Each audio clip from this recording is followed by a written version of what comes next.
My name is Lori Griffith, and I'm here to present the top 12 priorities for planning large initiatives. I got most of my information from the book Using Technology with Classroom Instruction That Works. That's where the 12 came from.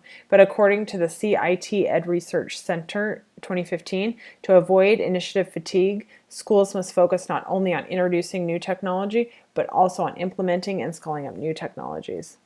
If schools want teachers to use technology to enhance student learning, then it is important to address these issues.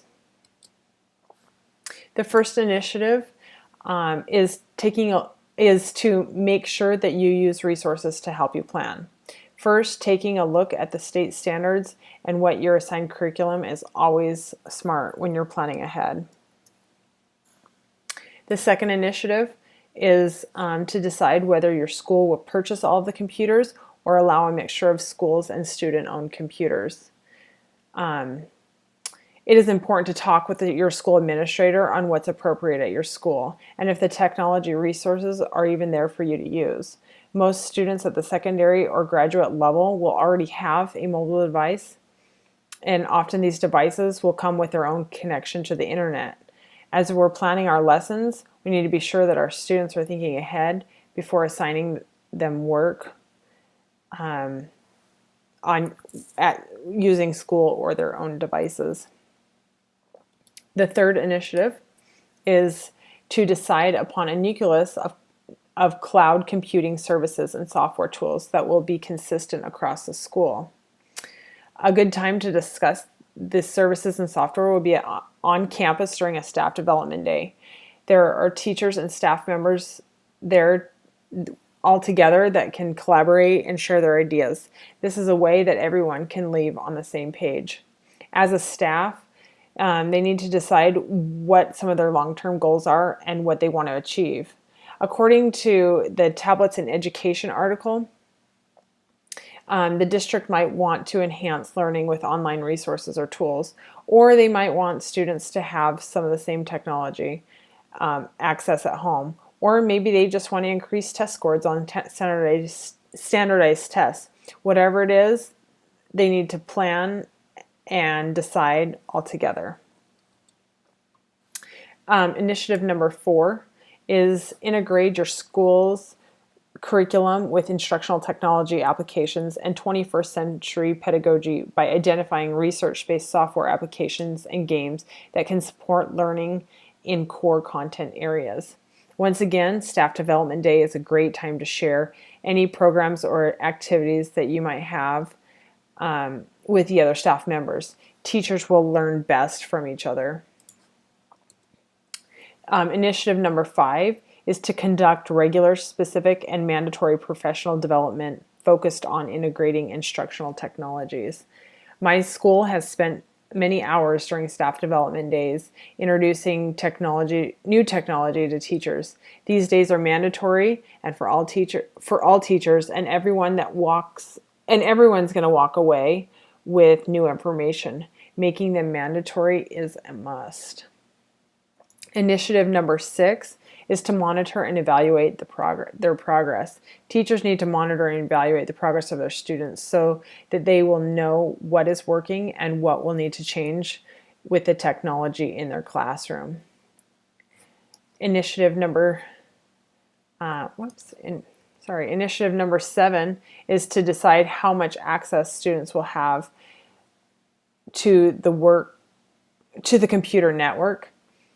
Teachers will also need to plan ahead on how much time the students will need when using the computer. If students need more time outside of the class period, teachers will need to be sure that students have access to the computers outside of the school day. Initiative number 8 is to create a long-term strategy for the obsolescence of software and hardware. Schools will need to stay up to date with computers at their schools. Replacing old computer programs every so many years will be necessary. Schools will need to plan for this in their budgets and definitely plan ahead. Initiative number 9, they need to develop a plan to provide, repair, replace additional equipment such as interactive whiteboards, servers, data probes, batteries, microphones, printers, and other peripherals. Just as in the previous initiative, schools will need to prepare a budget that will reflect the costs of not only repairs but replacements of the expensive technology that is used in the classroom every year. These budgets will need to be planned years in advance to make sure that they don't come up short. Initiative number 10, a good insurance plan goes a long way. Some computers will get broken, stolen, or pawned. Be proactive in dealing with this problem. Teachers and administrators need to have a system for checking out and securing the expensive computers and other technology devices. Because these types of devices are expensive, they pose value for others who might want to make a couple extra bucks. Repairs for students being careless with the equipment can add up fast as well. Schools will need to be smart to provide a good insurance plan. Initiative number 11, plan for a robust Wi-Fi network. Be sure you have a network that can handle all the devices on the network at the same time. And the textbook that we're using for this class suggests that also a double bandwidth in preparation for the future is a good idea. And finally, number 12, to have an on-site technical support.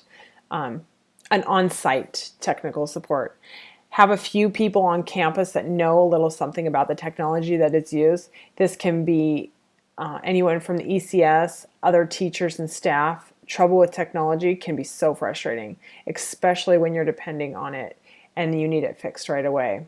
The tablets in the classroom of 2014 also suggests that the district's internet connection and storage requirements need to be able to hold all the students' work as well as several students on the network at the same time.